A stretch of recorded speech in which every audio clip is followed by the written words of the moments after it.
Hey guys, welcome back to another edition of Nintendo Impact Gaming. I am BarryDunne, and we have a massive guest on our show today on the podcast show. We have Clauz from ZOINK Games, and they are releasing a new game called Zombie Vikings. They make Stick It to the Man on Wii U, PS3, PS4, Xbox, and PC. Hello Clauz, how are you? Hi, it's good to be here. Hi.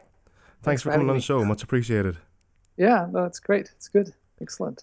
Yeah, so if anyone who don't know who ZOINK Games are, tell us a bit about the company anyway. Well, ZOINK Games is we're a small, I guess, still small indie developer in Sweden, and I run the company. I sort of work as a creative director and CEO, whatever it's called, you know. Yeah. And we do at the moment we do mostly. Console games, PC and console games, but we used to do more sort of mobile games before that. But I've been working with games for a long time, so but right now we're about 18 people working in the company right now. So we're running two different projects at the same time, actually. Yeah. Yeah. All right. So just here, looking on your page here, you've created games such as the Core Gang. Billions Save Them All, Wee-Wah, PlayStation All-Stars Island, which is great as well, Stick It to the Man, and Zombie Vikings. So I first got into I first heard about the company when you released Stick It to the Man on Wii U last year. I have it on Vita as well on PS3. Okay, and cool. Yeah, it's one of my favorite indie games I've ever played. It's just it's wacky, it's fun, it's very funny as well. And something like the art style as well is absolutely brilliant. I think I love it. Thank you. Yeah, thank you. Yeah, and as well, what I love as well about Stick It to the Man is the soundtrack by Joel Billy. Like, I'm a big jazz fan because I sing jazz music myself, and I just love the soundtrack. Absolutely fantastic. Yeah, he's amazing. He's excellent, actually. He's. I was so lucky with this guy, Joel, because actually, Hugo Billy is his brother. And he started working with us a couple of years ago first as a programmer, and then when we had to do Stick It to the Man, I was like asking him, "Oh, do you know anybody who's really like to make a jazz soundtrack?" And he said, "Well, my brother does music. He's pretty good at it." And then you think like, "Yeah, okay, right, of course, you're telling your brother here. It's probably not that good, Yeah. And you're like.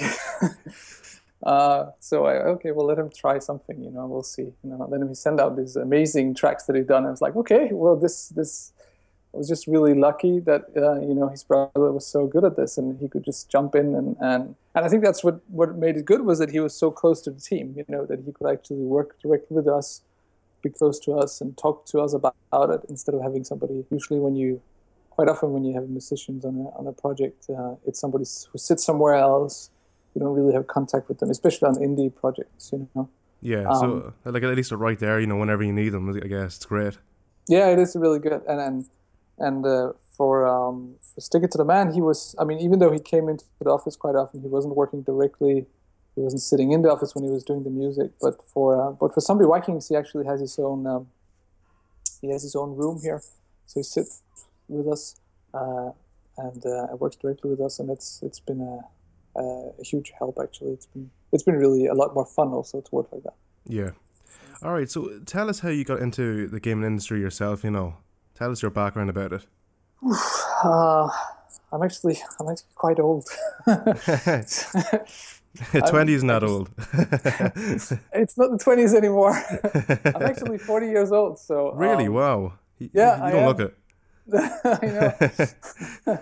It's the gaming industry. I know, yeah. No, I just turned 40. So I started out a long time ago when it was my first games was on the Amiga, actually. Jeez, that makes me sound young, I guess. I don't know. Yeah, that's good, isn't it? Yeah. No, it was on the Amiga. I actually started making games in high school. Got my first sort of contract with a British publisher when I was 20 years old for that. And I was supposed to be a physics and math teacher, but I jumped off and I stopped that because I got the contract and just started working full time. We were like a tiny team of 3 people making Amiga games, and then from there on, I worked with a bigger company that we started, and then I actually took a job in America for a while too, which is probably where I really wanted to work with character design and a lot of characters and story and all that kind of stuff, which you can see in the games we do now, of course. Yeah. And at that time, every developer was very controlled by basically what kind of 3D engine or your own engine you had, what you could produce. So it was very controlled by the programmers, at that time. And a lot of programmers really loved to do physics, so they were doing physics games. Like in Sweden, it was all about making car games or racing games, and I really didn't want to work on that. So in America, it seemed to be it was more about working together with creating sort of like a story behind the characters at that time. So I took a job at a company called Shiny Entertainment. Yeah. You might know these guys. They actually did some of the last games they did were Into the Matrix, which I also worked on. But before that, it was like a long time ago. They did a game called Earthworm Jim.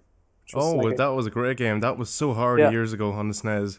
Yeah, exactly. So, and that was a big inspiration for me. I really loved that wackiness, the way they were drawn, all that, and the way they were done. Yeah. So when and they did a game called MDK also, which I loved. Anyway, old games. So that's kind of how I got into the industry. But then I actually took a big break from the game industry too, because I got really tired of it when there was when it just turned into, around 2000, something like that. It was only about AAA games. It was only huge games, and it was very hard to do creative games. And there wasn't really this kind of indie comeback where you could create more creative games, and so I took a break from that and actually did some short movies, some music videos, and that kind of stuff. So, but then I came up with this idea, which is on the website also, I think, which is called Wiwa, plush toy game. I had kids, and I was like, I came up with this game idea where you put the Wii mode inside a plush toy, and I showed it to a couple of people, and I got some funding to actually do a game based on that. And that's how I thought I was pulled back into the industry. And at that time, you could see how, for example, Unity, the 3D engine, was coming back, and there was a lot of ways to make games and as also, I think it's also a big part of it is that the indie gaming, of course, that you can publish your games yourself. You don't have to go through a publisher, so it's easier to make some kind of smaller games that speaks to a smaller group of people, but you can still make money on it. You don't have to make giant AAA games. Yeah. And can I ask, is it hard to get into the gaming industry now compared to 10 years ago? I think it's a lot easier now. Yeah. I mean, when I started out, there was no schools at all. It was basically only, figuring it out in your bedroom, finding out how to do it, and probably had to learn. You definitely had to know somebody who could program or be a programmer yourself. Today, there's schools. There's a lot of different schools you can go to. Just download Unity. It's quite easy to find great 3D engines. So I think it's easier now, but it's also there's so many games out there. That's the other thing about it. I kind of compare it to making short movies in a way. Today, anybody can make a short movie. Yeah. About anything. It's very easy, but there's also so many of them, so it's quite hard you can't really sell a short movie, so it's also hard to sell a game today. Yeah. There's so many out there, So depends on if you want to get into the gaming industry and actually make money. It's always hard to make money in this industry, I think. Yeah. But if you want to make a game, just to make a game, it's not that complicated, Yeah. I don't know. I'm sure. Well, I don't know. Like the game industry as a whole, it's been affected by piracy. Like, do you consider that a good thing or bad thing? People like downloading PC games and all that kind of thing illegally. Like, is there like a pro and negative about it, or? I think generally it's negative. Yeah. I honestly think that if you I can understand, and I hope people do that, of course, that they download it and try it, and then they decide to pay the full game. But obviously, I think if anybody creates something that's good and it's worth something, and they put a lot of time into it, I think you should pay for it. Yeah. With the musicians or whatever it is, you should somehow give something back to if you're. I mean, people spend a lot of time in at these projects or whatever they're doing. So I mean, it's obviously negative if you don't make money on it, then you can't do another one. Because a lot of people, especially indie developers, the money goes directly into a new project. So it's very important that we actually get paid. Yeah, that's great. Yeah. It's not like it's not a lot of indie developers who are actually just rich. Yeah. Mostly we spend all the money on the next project. I studied creative multimedia in college, and like a video from graphics to audio, like from pretty much anything, even like website, web design or something. And for our project in my last year, they got us to make a game, and I done something like we done like a kids sort of game, as in we done like 4 levels, and like it was like a way of kind of getting kids a fun way of learning the whole body system, like the teeth, that kind of thing, the esophagus, intestines, that kind of thing, But I think the whole experience of making a game, it's great, it is. And like Unity, it's free online, and people can just go out there and download it and look up tutorials and publish games. It's great. Yeah, it is. It is very easy to get into it and to try it out now, which is cool. It is very cool. Well, apart from your company's games, what is your personal favorite game of all time? I think I would say one of those games it's funny because it's one of those games that touches you a lot at a certain point in life and changes maybe what you want. I play that game called MDK, which was made by Shiny Entertainment. And when I played that, I was like, okay, I have to make something like this. And that's why I applied for a company in America and I got the job. So that changed me a lot. So I would say that one, MDK from Shiny Entertainment. It's an old one, but you can probably Google it somewhere. Yeah. So that. And then, I mean, the other game I would say right after that would be Monkey Island. I played that as a kid, and it also changed a lot of ways of how I think just the humor, everything, the universe, everything, all the writing, everything that's in there. I think it's a really, really, it's a game that also changed me a lot. Yeah. So, what's it like working for, working with Nintendo, Microsoft, and Sony? What's the relationship there like? No, like you don't have to get personal about it, but like no, like I mean, in general, it has, I think, especially for Sony, for example, it's been a huge difference from how it was before, where it was very hard to even get contact with Sony. They would only look at big games, AAA games, and it was hard to get their attention at all. While now, I think it's been great how they've really been supporting. And the same goes for Nintendo, actually, how they really changed their view on the small developers and how they're actually interested in finding more creative content instead of just big games. Yeah. So, I mean, my experience with both Nintendo and Sony has been very, very good. It's been very easy. Once you get to talk to them, once you get their attention, they've been very supportive, both of them. Yeah. How many is in the team anyway in ZOINK Games? So for Zombie Vikings that we're doing right now, and it was kind of the same it's a little bit more for Zombie Vikings than it was for Stick It to the Man. I would say Stick It to the Man, we're around 9 people working full time. But then we always have sort of like, we try to do some what we call work for hire, which is basically, I guess maybe not everybody knows, but it basically means like if somebody comes to you and asks, can you do this game for us? And we do the game for them, we get paid for it, basically. It's a good way for us to make some extra safe cash on the side, basically. So we always sort of have the company split into two different parts. We actually do some smaller sort of mobile games for Disney at the moment, also at the same time as we do Zombie Vikings. Oh, that's cool. Yeah, it's very weird though, because it's like two different worlds, you have your own super creative and crazy kind of game, and then you have this really strict and super controlled project that Disney tells you exactly what you have to do. But it's a way for us to stay stable, and we learn quite a lot from those projects too, which is good. So we are usually for Zombie Vikings we're about I think we're about 12, 13 people working on Zombie Vikings right now, and then the rest of the people are working on the Disney project.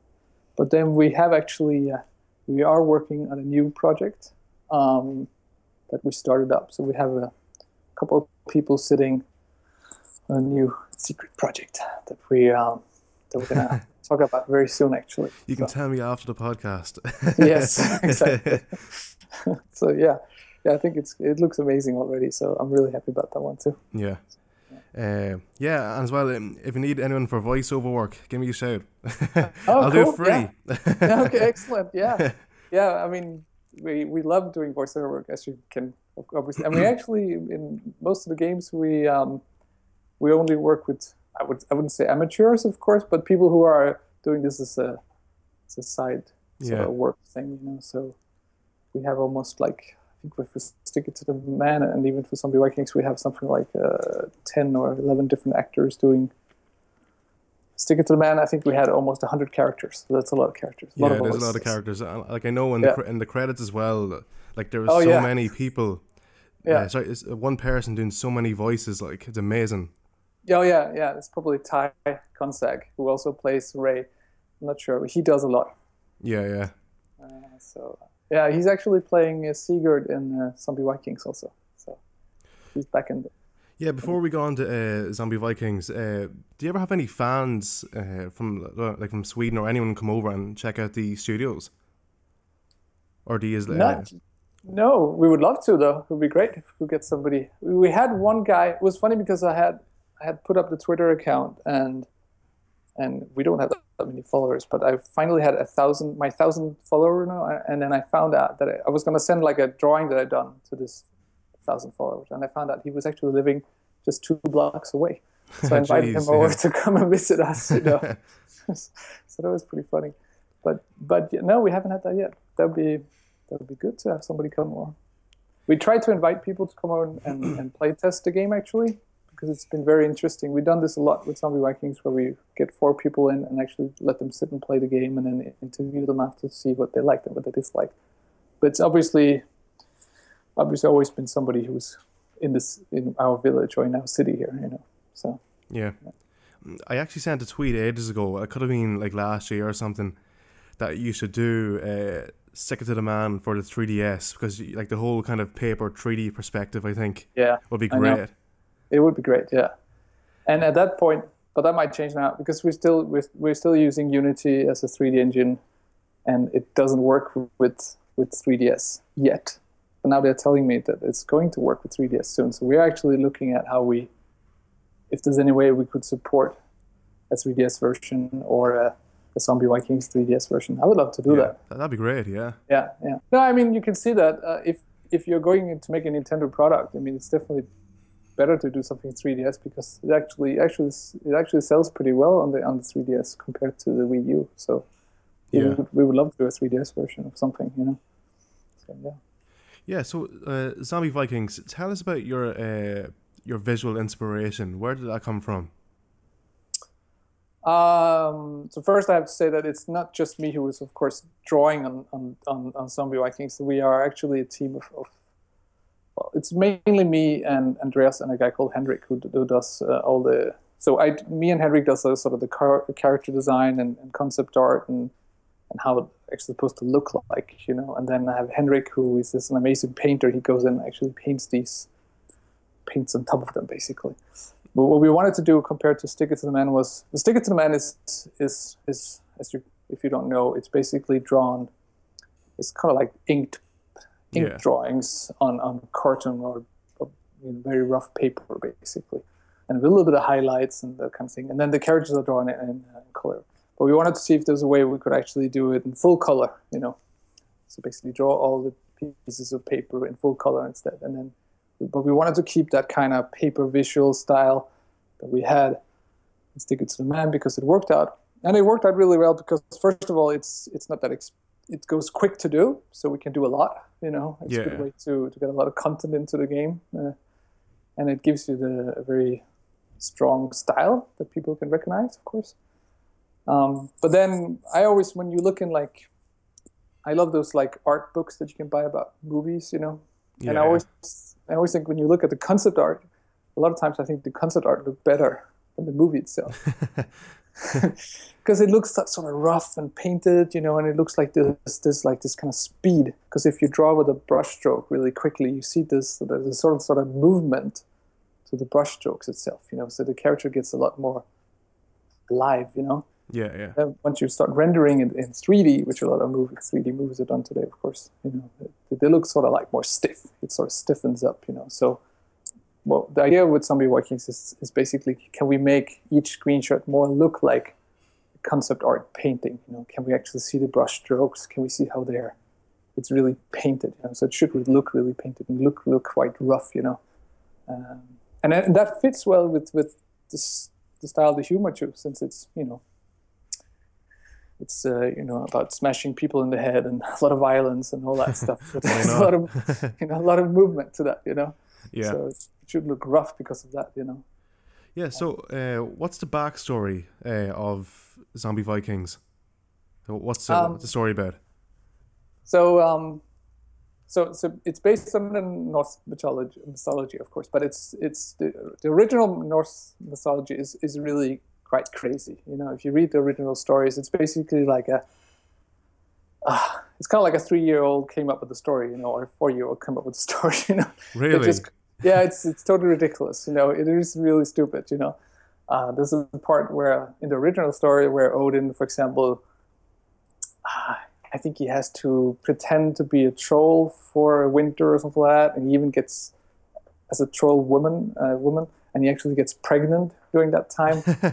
I know, it's insane. It's like, it's stupid, ridiculous stories. And we thought, like, can we take that? And what if, like, a guy like what's this game like Napoleon? You know Napoleon Dynamite from the movie Napoleon Dynamite. You know, the way he comes up with stories, basically. What if you take a guy like that and he says, okay, here's the Norse mythology. He knows a little bit about it. What if he came up with a story about this universe? What would he do with it, you know? And then take it from there. And so we started with something very simple where basically Loki, which is the bad guy, he steals Odin's eye. And Odin, not a lot of people know this, but he only has one eye because he's actually given the other eye away to this tree so he can see. He gets a lot of wisdom or something like that from that. So he only has one eye. So Loki steals the last eye he has, so he's blind. So Odin's blind, and he's this old dude. And Odin tries to call Thor to get help, but Thor is sort of turned into this brat who doesn't want to help anybody. So he basically decides, okay, well, fuck it. I'm just going to raise some zombies. So what he does, he actually tries to put some souls back into some old warriors and send these warriors out on a mission to basically catch Loki. Very simple sort of story like that. Sounds fun. Yeah. But the cool thing about it is that you know, what we try to do is that it sort of becomes a sort of weird road trip between these 4 zombies where they don't know each other and they're from different time zones and they have problems from their previous life that they can figure out now that they come back into this world. You know? So there's a sort of a story between them going on also. And like, is the game going to be online or is it going to be just offline gameplay? It's online too. Yeah. Online too, yeah. Yeah. So that's one of our huge. It's a big problem for us right now because we're trying to finish it up and there's a lot of bugs with that. So we hope to solve that. Yeah. Yeah. It's very complicated. It really is. And can people, like, if we're doing co-op play, like in the one house, you know, is it like 2-player or is it a 4-player? What way is it set up? So you can play 1 to 4 players. You can play as a 1-player game. You can also play it 1, 2, or 3, 4, up to 4 players. Yeah. And online mode, you can play like, well, you know, you could do two people playing here and 2 people playing in another house, or one person playing here. As you can split it up any way you want, basically. Yeah. Yeah, that's pretty cool. Yeah. Yeah. Yeah. Have you ever thought about, like, I know it sort of is in its own way, like Sick to the Man and Zombie Vikings, as in, like, they're talking about short movies. Sick to the Man is sort of a short movie.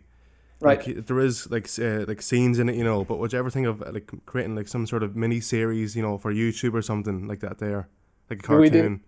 We did actually talk about it, and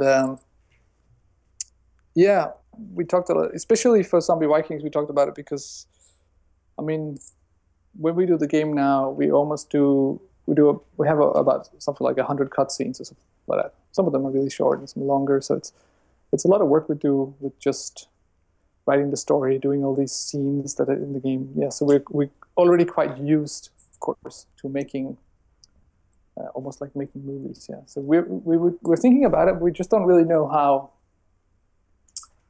Yeah. We don't really know that space. How do we make money on that, or how can you do that, or is it worth it, or you know what I mean? Yeah, yeah. It's something we really like to do it, but because we love to do the stories, but we don't really know how it actually would fit together with the game. So right now we're just focusing on finishing the game first. Yeah, yeah, of course. Yeah. Okay, so the game is coming out on PS4 and Steam. Yeah, I think Steam has probably the best library overall from any of the systems. Like, as in, like, it's so broad and it's so wide, and you can there's so many games out there on Steam. Like, I think it's great, the options that you have there. And do you plan to release it on any other systems, or is it just exclusive to PS4 and Steam at the moment? No. So the plan is that we always had that plan. Is basically we have to release in the PS4 and Steam first, just because we have to choose some systems. Yeah. Because we're a small team, so we have to sort of figure out which one can we actually make some money on, so we can continue, of course. Of course, yeah. And then the idea is to release it on Nintendo, Wii U, and then Xbox. So I think Wii U and Xbox will probably come around the same time. And I think we're talking about, last time we discussed the Wii U was in November or something like that. So it's not so far away. Yeah. And have you a set date yet? Or what is it, around August, September or something? Yeah, so for the PS4 and for Steam, we have August. It maybe, a little bit depends on something big that might happen. It might be moved to Steam, not to Steam, to September. Yeah. September. So yeah. So we'll see. So it's interesting. Yeah, I'm really looking forward to playing it anyway. Cool. It's like Sick to the Man. I just think I know it's gonna be really wacky, of course, the game. Yeah. And it's so stuff like that. You don't take a game too serious. Like you can have a fun time with your friends. Playing it. It's great. Yeah, that's the idea. We call it a pizza and beer game. Basically. Yeah. So. I think it's. I'm really looking forward to see how it works out with people playing together and still having a quite elaborate story that they can explore together. Because I used to play, when we played Stick It to the Man, it was always very fun to play it with somebody else, even if they weren't playing, because it was just fun to see the story and the character and talk about it, So I hope that's gonna end up the same way here, and it's also just really fun to have games that actually get people together, get them into the same room, have some fun time together, Yeah. Social games. What's it like working with two screens compared to one, as in like Sony is just you're just your main TV, but with the Wii U, you have two screens for your bottom screen and your top screen. What's that like anyway, like programming wise, You mean when you do the Wii U and you have the gamepad itself? Yeah, the map and that. Yeah, what's that like to work with? For Stick It to the Man, no, it's not that hard. It's just basically figuring out what you want to do with it, design-wise. Why does it make sense? Is it, I think there has to be I have to be honest with you, I don't think, and it seems like that for Nintendo also, it's not always that it's that interesting to actually use that extra screen. It has to have a real purpose for it, Yeah. And I haven't actually figured out yet what we're going to do for Zombie Vikings, what we're going to have on that screen down there. I'm not sure it makes that much sense for Zombie Vikings to actually have anything on the screen. Yeah. Because it's really about pressing buttons really quickly and looking at the game all the time. I thought it was quite funny for Stick It to the Man to have the mind reading device on the Wii U, but it's a little bit gimmicky too. It's a cool thing to try out to play with it, but sometimes you turn it off and you just look at the big screen. Yeah. So, yeah. Like, would you maybe consider off-play kind of gameplay on it? Oh yeah, of course, yeah. I mean, off-play I think is supported anyway almost it's just like a button you have to flick, and then that works basically. So that's very simple to implement. Yeah. So did you check out E3 this year anyway? I didn't have that much time, but I did watch some of it. I thought I'm still kind of interested in a lot. I don't know why, but I'm a little bit excited about the augmented reality, not augmented, the virtual reality with Oculus Rift and the Morpheus and all these. I think it's quite exciting to see if this can be done something new with that. Like I was really impressed with the HoloLens with Microsoft and Minecraft. Oh yeah, that was pretty amazing too. Fantastic looking, and it's like, wow, I need this. Yeah, it was really cool to see it. And it was funny because I was looking at that presentation, and the guy who was actually doing the presentation was a guy that I worked with at Shiny a long time ago. So, that's cool. And I didn't realize it until the end. I was like, oh, that's Sax. I know this guy, Yeah. Yeah, no, that looked pretty cool. I mean, it's going to be interesting to see how does it feel when you actually have the glasses on? What kind of resolution is it? Does it look I have a feeling it's not going to look as clear as it does when you see it on this kind of TV that they put it on. I mean, obviously it's not going to be exactly the same kind of way you see it.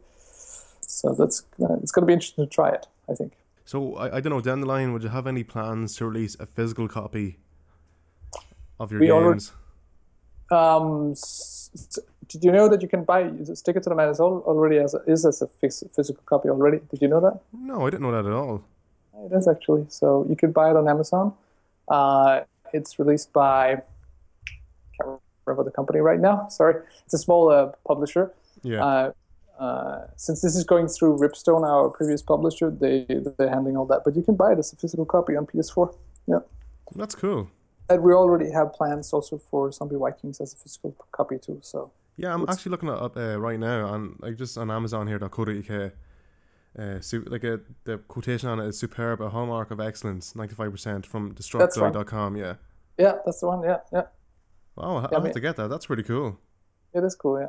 No, I love physical copies. I wish we could go back to the old bigger boxes, where you would actually put a map inside, or have like little extra gadgets you get with the copy.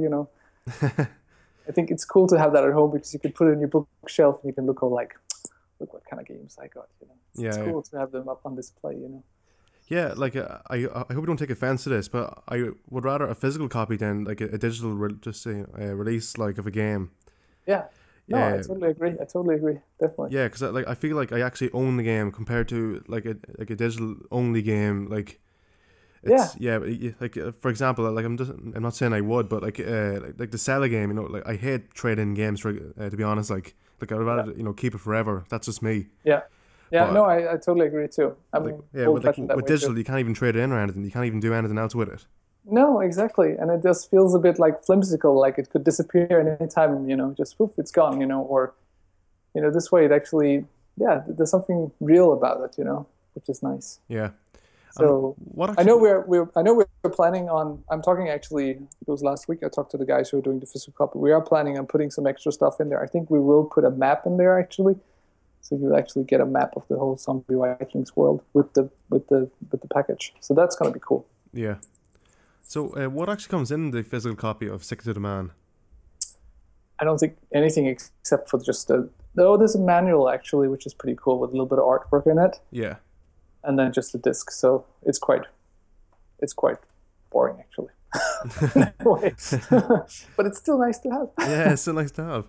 Yeah. Like I know on your Facebook page, you could actually, it was ages ago, a few months ago, you could print out characters, and you could stick them on the cardboard or whatever, and that's pretty cool. That is pretty cool, and we're looking into. Just yesterday, I got the first previews of. We're working together with some people who are going to sell T-shirts for both games actually. So cool. We're going to have a T-shirt website out pretty soon, and hoodies and kind of like phone covers and stuff like that. And then we're looking into getting. I was actually just got the first print today. If we can sort of print out some small mini characters that we could give away, sort of almost like little mini standees, Yeah. Little pop-up characters. But I'll see what happens with that if it's possible, because anytime you got to do something that's in print or actual real product, it's always very complicated. Have you ever thought of releasing characters, as like little toys or something, like you buy in a game shop or something? Yeah, I would love to do that. I Yeah. mean, I'd love to could do an amiibo or something like that, but I don't know. I heard that they're gonna change it now that you can actually have amiibo cards or something like that. Isn't that it? Yeah, there is amiibo cards as well, like for Animal Crossing, Happy Home Designer as well, Right. which I'm sure would be cheaper, but I know if I'm correct on this, for like if you're buying a packet, I think they're done by random if you get me. So like you don't know what cards you're gonna get. Okay. Right. So Yeah. I don't know. Yeah. But I mean, I know that making characters itself, like actually getting printed, like real proper plastic characters, it's always really complicated and it's quite expensive. So Yeah. I went through that whole process of actually making real toys when we did the Wii U plush toy game, and I know it's very complicated every time. So, I mean, if I can find somebody that would work with us, somebody who would actually help us out or something like that, then I would definitely do it. But handling it ourselves has just been too complicated. Yeah. So. Like, I guess you do have the option of 3D printing. Yeah, that's true, but it's still very, very complicated, that stuff. I mean, yeah, and it takes forever. I mean, we have some friends downstairs in the same building where we are who has a 3D printer, and it takes like 24 hours to just print one little plastic thing, and that's even without color. So it's not as. I mean, I'm still waiting for those machines that you just press a button and bloop, it comes out. Yeah. With color, preferably. Yeah, so. Can I give a shout out to Alex, who's helping us out with the whole contact thing as well? Yeah, definitely. Hello, Alex. Yeah, she actually Alex just started like a couple of months ago, and she's been doing an amazing job. It's so great to have her on board. It's so fun, actually. So much more fun. Yeah. So, have any jobs for me? No. Okay, cool. Okay, so is there anything else you want to add to Zombie Vikings anyway? Is there anything else that we don't know that you don't want to, well, maybe reveal here yet, or? There's some really cool hidden stuff in the game, which I hope you're going to check out. Which actually has something to do with our next game we're going to do. Oh, nice. Yeah, so we put a couple of secrets in there. I definitely hope you're going to check out the trailer and look at it, and I think in August, either the game comes out in August or we're going to have a really cool reveal in August. So there's a lot of stuff happening right now, and yeah, I really hope people are going to check it out. I think it's going to be, compared to Stick It to the Man, it's really has the same humor, has the same kind of character design, all that. So if you really like Stick It to the Man, you're probably going to love this too. But it's the game is so much more about gameplay in a way compared to Stick It to the Man. Stick It to the Man was a bit more like just run through the game. This game is really about like actual real hardcore gameplay. Yeah. Which is, yeah, can I ask you, tell us about Reality Fighters Dojo. Oh. That seems interesting. It's one of those work for hire projects that we did. It was basically, they come and ask you, can you do this kind of game for us? And it's kind of like an advertisement game in a way, where basically they wanted to have a game that you could play on a meal box. They have these meal boxes in America. Okay. And so you could take your phone up and then you film the box itself, like I think it was a Taco Bell or something like that. And then the character comes to alive on top of it. I mean, I love those, in a way, I love that augmented reality stuff because it is really weird when you see something appearing in real on top of something else, Yeah. But it's also a bit gimmicky. You play with it for a while and it's not really. I mean, you have the same stuff for the 3DS, those cards you put out and you can actually see the character pops up. It's fun to play with for a while, but it's not really good for longer sort of gameplay periods. Yeah. So, would you collect any amiibo or like Skylanders or Disney Infinity, that kind of thing? If I do? Yeah. No, I don't actually. My kids do though. Yeah. I see it's mad, is it, in the house? It is, yeah. It's weird though because you think since I work with games, they would be even more crazy about games, but they're kind of like, I think they kind of get overloaded with it or something like that. So they're not that interested in it as you might think, Yeah. I don't know, like me personally, like I have over, I think maybe 27 in total figures collected of Amiibo. Really? Yeah. Wow. Okay. So, so are you waiting for that? Do you have the new 3DS then? I guess. Yeah, I So have the new 3DS. I actually got lucky with the Ambassador Edition. Nintendo sent out emails, and I actually got the first batch. okay, cool. And yeah, I got that from them off their website anyway, so that was pretty cool. Oh, that's excellent. Because my son is asking about that little extra thing you can attach to his old 3DS so you can actually read them. You Oh, know, the there's like Circle Pad Pro, is it?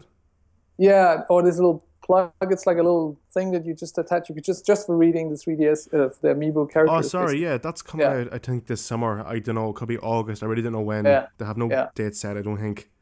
yeah. He definitely wants that. So But yeah, like you can just get that there, but mm, yeah, it does the job, I'm sure. yeah, yeah, yeah. Oh, cool. Yeah, no, I understand. I mean, Nintendo was making a ton of money on those characters right now. Yeah. Pretty good idea. Yeah. Like this, I don't understand. Like the guy from Disney, he said this correctly. Like he thinks it's an awful shame what they're doing, as in like the stock. They've not much stock as in worldwide. Like compared to Disney Infinity, they make sure the stock is there for everyone, and like the supply is terrible. I think like it is nearly impossible to get whatever you want. As amiibo figures like. Right. And Did you think it's on purpose in a way? yeah, I'm sure it is to kind of make sure like they're selling more, that like the so-called demand is there, like it is there, but like if you see online on eBay, people buying characters, and I'm selling them maybe 3 or 4 times the price more. Oh, It's just ridiculous. yeah, it is ridiculous. Yeah. Yeah, Well, I should ask you, sorry, before we wrap it up, if you don't mind. yeah. Uh, what's your favorite Nintendo game? uh, Conker's Bad Fur Day, I would Really? say. Yeah. I actually never played that. I don't think. No, that. You have to play it, man. It's so funny. It's one of the funniest games. Actually, I was almost gonna mention that before when you asked me about like, the best game ever I played. It's really hilarious. If you want to play, it's one of the original games that actually had humor. Except for Monkey Island, then, but real humor. Yeah, yeah. Like stupid humor that I like. Are you gonna buy the Rare collection from for Xbox? I think I will, but I don't even have an Xbox at the moment. Yeah, just to even get it, like 30 games for $30, as they say. I know. It's not bad at all. No, it's insane. Yeah, I would get it, so at least my kids can play this and experience this game, But I would buy it just for that game. Yeah. And have you seen any of Ukulele, the spiritual successor to Banjo-Kazooie? Yeah, I think I seen the one that got kickstarted or what? Yeah. Is that the one? Yeah. Yeah, that's pretty. That one crazy that kickstarted, like it, not like maybe not even 24 hours, and if I'm correct, and it passed its deadline. Yeah. Oh, it looks amazing. It looks good. Yeah, I would play that. But I mean, I don't know, Banjo-Kazooie. I didn't play those that much. I really first got into Conker's Bad Fur Day just because of the crazy humor. Actually, I really like that. So that's a big thing for me. Yeah. All right. I want to say thanks so much for having me on the show. It was absolutely brilliant. Okay. Thank you. Thanks for having me. Yeah, sure. Like I'm sure I can come over to Sweden someday, maybe next year, and take a look at the studio, get you on video. It's not that far actually. So I know. Yeah. yeah. How long is it anyway? Flight wise, like 2 hours. It's 2 hours. Yeah. Just take Ryanair or something like that. It's cheap, something like that, Yeah, maybe I'll come over this year. Yeah. So you could maybe come over and try the game and do some video of it. Yeah, sweet. All right, is there anything you want to add before you go? So what is your Twitter, your YouTube and that? All right. So my own personal Twitter is K Lyngeled at KLYNGELED. And then, of course, follow us at ZOINK Games. So that's at ZOINK Games. And follow us on Facebook and Twitter. It would be great if you do. It would be great. Yeah, please do, guys. Like if you played Spaghetti Armstrong, Stick It to the Man, absolutely brilliant, So, of course, do check out Zombie Vikings. I think it's going to be great, and the humor is going to be brilliant. Like I've seen like a gameplay of it, and it's just hilarious. Like it's like, what is going on here? Cool. All right, so of course, thank you for tuning in. You can check us out on YouTube, Instagram, Twitter, Vine, and Twitch. And for more Nintendo, and of course, ZOINK Games, keep it right here. Thanks for watching. Stay fresh.